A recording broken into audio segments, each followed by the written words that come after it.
Well, DJ Switch is now in hiding, but is bravely joining us to speak about what happened that night and what has happened since. And we thank you for doing that. The videos that you posted have made you a target, and there are claims that the Nigerian army has been trailing you, threatening your life and forcing you to flee the country. The army has denied those claims, saying, and I quote, "There are bigger fish to fry," end quote. Tell us what you saw that night and what is going on now.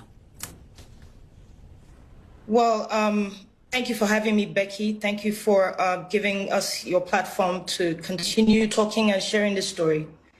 What I experienced that day was the worst experience in my life.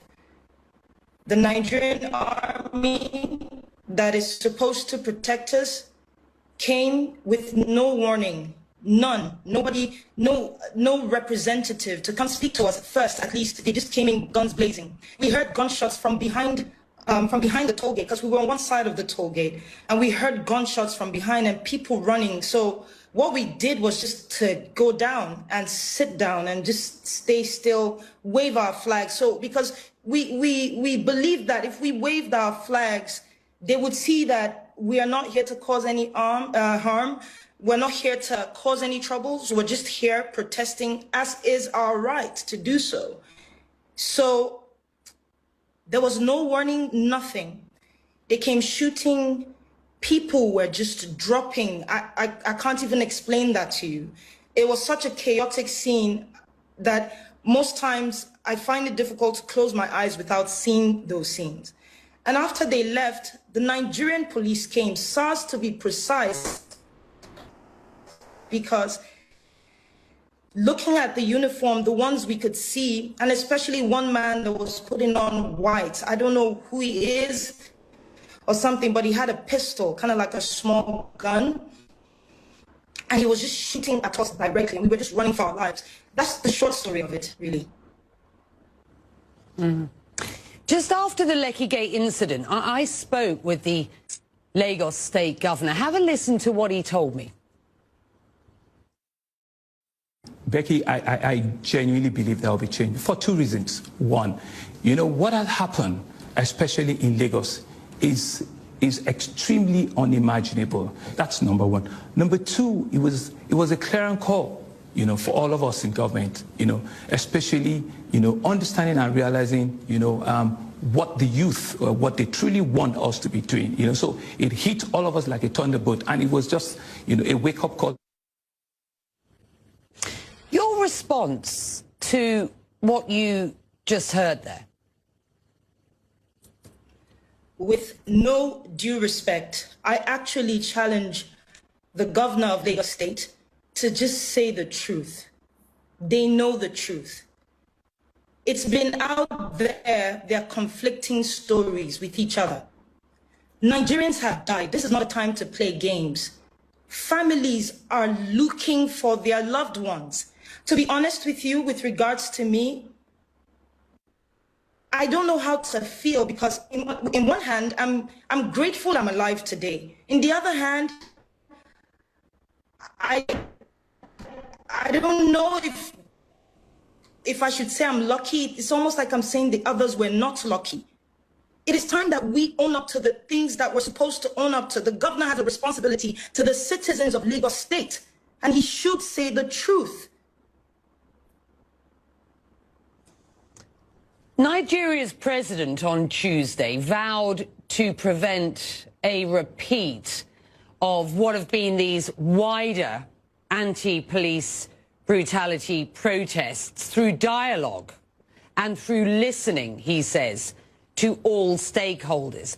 I just wonder, how do his comments make you feel? To be honest, Becky, at this point, I do not hold what the president of the Federal Republic of Nigeria says to any, I can't hold it to heart. Nigeria is a dictatorship with a democratic face. And I think that is primarily to please the international communities. It is our right to protest anything that we see and change that we demand. The Nigerian government has used force from the beginning, starting with trying to infiltrate a peaceful protest with thugs. That didn't work out. And then they've moved to bringing the military in.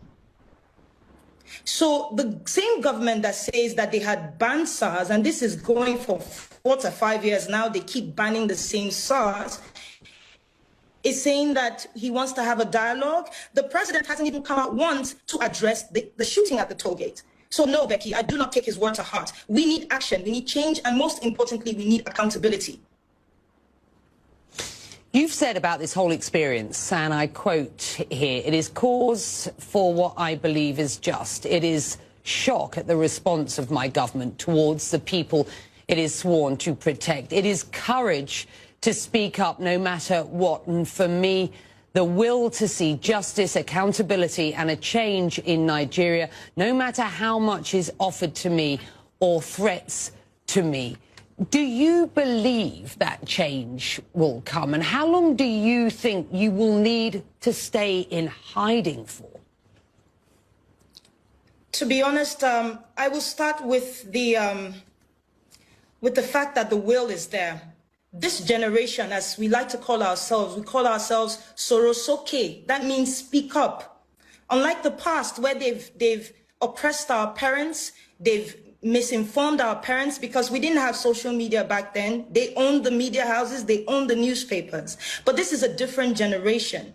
And that goes to the end where I said that I believe strongly that Nigeria will change. It's not a sprint, it's a marathon. And now the Nigerian people, especially this generation, they are speaking up.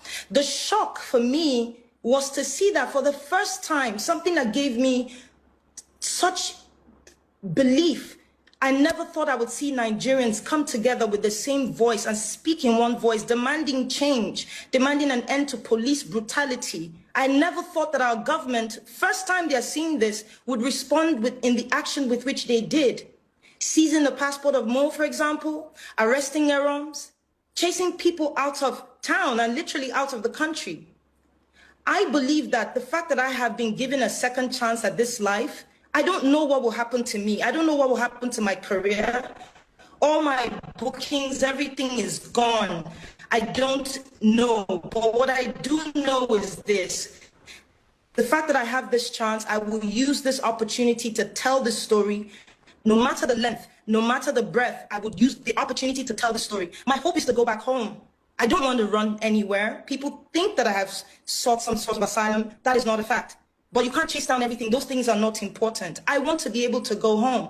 But I want to make sure that I've gotten my story out and story of other witnesses out under oath. And then when I'm done, I go home. If they want to pick me up at that point, there's nothing to try and silence me for anymore. So if they still want to pick me up, no problem.